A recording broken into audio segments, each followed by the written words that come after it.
pressure at retail. This is the Market Force Conference, so you know this to be true. Clearly, you do not need me to tell you. You do not need me to tell you that some things go very wrong sometimes when you're putting things on newsstand. You do not need me to tell you that dump bins are no solution. Nor do you need me to tell you that home delivery can sometimes go very, very wrong. Can you see it? That's Norwich for you.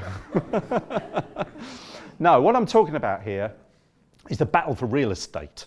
I'm talking about how brands can get across the gap between me and you, between the distance between the audience, if they just happen to be walking past the stand, and the covers that are on display. And for a lot of people, the amount of real estate they have is absolutely tiny. And it has to work in 3 seconds. So let's have a look at this, which I think is a very instructive photograph. I took it in the shops about a week ago. There's much to see here, and a lot of it is very, very good work, in my view. We'll start up here. Good housekeeping. Boom.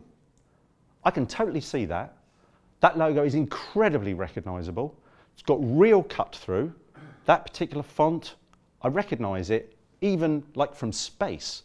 They've managed to organise the photograph so that the eye contact is right up at the top, and there's a very clear little piece of colour. It's really effective off the tiniest piece of real estate. I was impressed by that. I'm impressed by this too, which you're probably all very familiar with, which is the idea of racking the travel issue in front of the regular size issue. So you double up on brand recognition, double up on the hot spot. So you've mugged quite a piece of real estate there. I think when people are looking to buy a magazine in a shop, the first thing they need to be able to do is identify the brand, identify the title. So here they've doubled down on the one thing that's really important, which is the logo.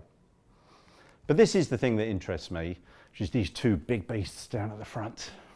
They're both a quid. They're both really good. Because as far as I can see, Cosmo are doing everything right. Seduced by my teacher. Is your spray tan more dangerous than Trump?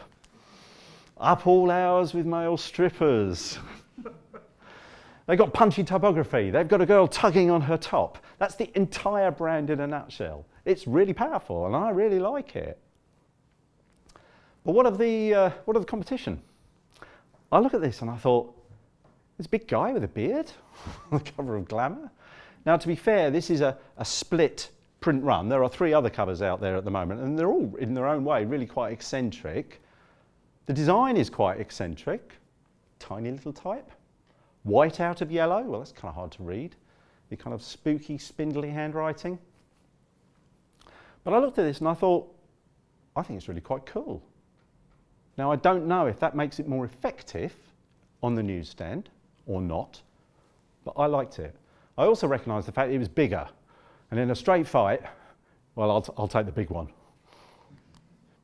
There is real benefit in physically trying to be able to dominate on the newsstand. Women's health. Now, women's health is a massive newsstand powerhouse in America. It's really, really potent and really, really effective. It's essentially like Cosmo, but under the auspices of health. So they can talk about sex as much as they like, because it's really all about health. But the thing I liked here from a technical point of view is this. It's the use of the roofline. Now, there are kind of laws on rooflines, and the general law is the higher your logo is up the cover, the more premium your brand. Vogue will never put anything over the top of their logo, whereas mainstream, mass market, women's weeklies are trying to pack a lot of content in do. And both techniques are completely okay, that's fine.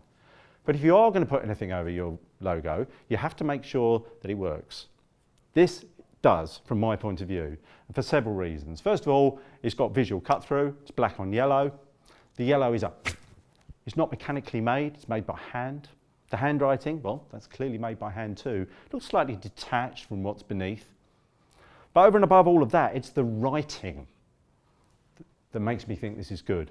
Lose your belly seems to be the entire brand promise reduced to 3 words. It's really effective. You don't have to think about it. You just think, okay, all right, that's fine. How much? I'm willing to pay for that. By Friday? Could that happen?